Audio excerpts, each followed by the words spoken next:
Эрхэм сонсогч та бүхэндээ харилцааны сайтын цуврал нэвтрүүлгийн 5 дугаар дугаарыг хүргэж байна. Холбоо харилцааны хүрээлэл дэх шовдөр хүмүүс буюу шар нар бор хоног өнгөрөөгчд.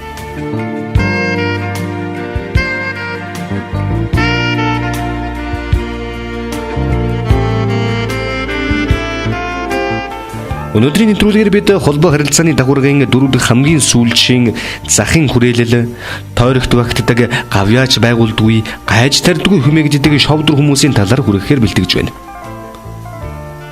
Шовдөр хүмүүс гэдэг шар нар бор хоног өнгөрөөгчд найз нөхөд бараг байдаг байна. Хүрээлж байгаа хүмүүс нь тэднийг төдийлөн оошоодгүй.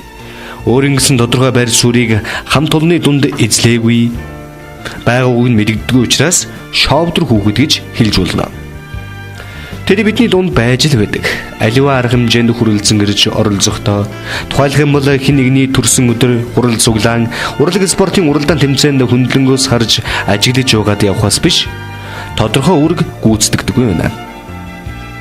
Ямар нэг зүйлийг багаар хийх болсон үед шовдрыг хинж багтаа урддаггүй.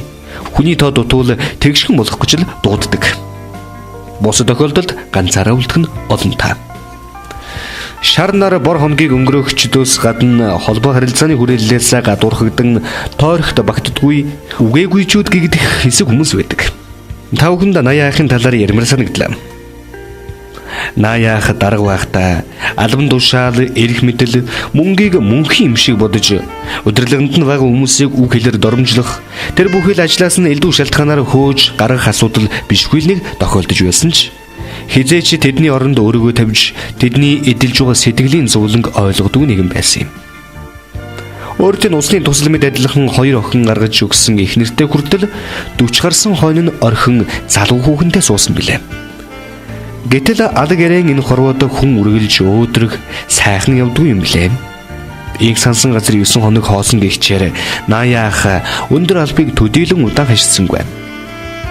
Дахиад дэвших цаг ирэндээ гэж бодож явтал санснаар болдгүй хорвоод нэг ихч өсөж дэвжиж гавья байгуулсангүй. Эрг мэдэлтэй байхад хүрээлж байсан нөхд нь алгуулж наяах аажмаар сархаттай нөхөрлөж улсан бөгөөд би аригчин биштэй гэж өөрийгөө өмөрсөөр л бордарсны бол олсноо мдээгүй явна.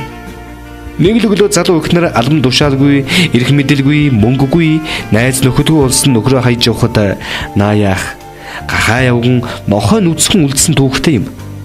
Насны бөксөнд ойр дотны хүн ч үгүй, ганцаардл гэгчийн аюултай нүүр тулан үлдсэн хөгшин асрамжийн газар өөрийн хүсэлтээр очин сүүлийн өдрүүдэд өнгөрүүлсэн гэдэг. Наяах шовдөр хүн үү эсвэл гадуургацсан хүн үү?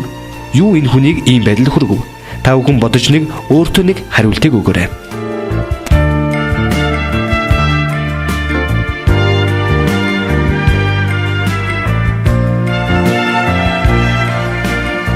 Насан туршийн боловсролын үндэсний төв Шинэ Монголын радио.